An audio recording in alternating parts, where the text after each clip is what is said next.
Big idea number 10. The government has lost moral authority after decades of mandated vaccines. Jim Turner. As chairman for Citizens of Health, Jim has been involved in the fight for enhanced safety regulations for vaccines for over 40 years. He is a principal in the law firm Swankin Turner, which represents businesses, consumer groups, and individuals in regulatory matters involving food, drug, health, environmental, and product safety. There is so much more that Jim could tell us today, including the fact that all of this is about much more than just vaccines. But his story today will explain quite simply how decades of mandated vaccines have resulted in the government's loss of moral authority. Put your hands together for Jim Turner.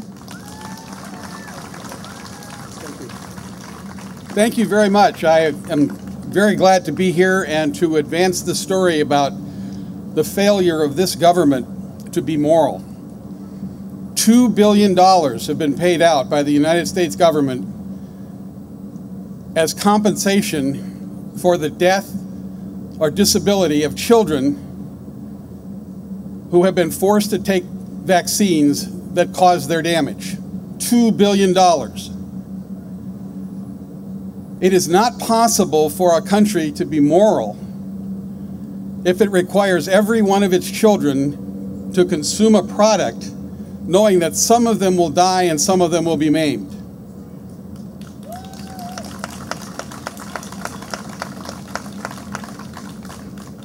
That is fundamental immorality. I first had the issue of vaccination policy called to my attention in 1970 by John Gardner, former Secretary of Health, Education, and Welfare. He called me to say that as Secretary, there were things going on in vaccine regulations that were bad and dangerous, which he did not become aware of until after being Secretary. Would I be willing to look into them?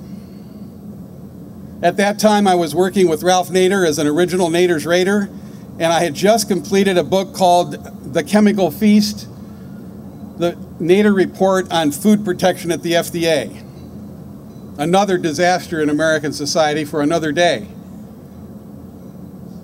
What Secretary Gardner wanted to know is what kinds of things were going on in vaccine regulation that were comparable to the kinds of things we had found in food regulation. And so I started. And it was an unbelievable wasteland of mismanagement, ignorance, and dangerousness on the part of the government. Secretary Gardner introduced me to an FDA, it wasn't an FDA at the time, an NIH researcher, Dr. J. Anthony Morris, who was a microbiologist who had spent his entire career working on vaccines, starting in 1943 at the Walter Reed Hospital. And Dr. Morris and I and some of the people working with us went and talked to virtually every single vaccine regulator at that time. And in every instance, the vaccine they were regulating posed a serious safety and efficacy problem. DPT was said by the person in charge of regulating it to be the dirtiest substance ever put in the human body. The cholera vaccine was said by the person regulating it that it did not address the disease, it only masked the symptoms. And one of the results of that was it spread the disease. The quality control officer said, this is 1973, there's mercury and other heavy metals in the vaccines that we're not reporting to anyone. This is 1973. And issue after issue in vaccines went that way. We met with the scientist responsible for creating CDC. At that time, he was a professor at Harvard. And he told us how he had been fired from the CDC for refusing to issue the annual announcement urging the American public to take the flu vaccine.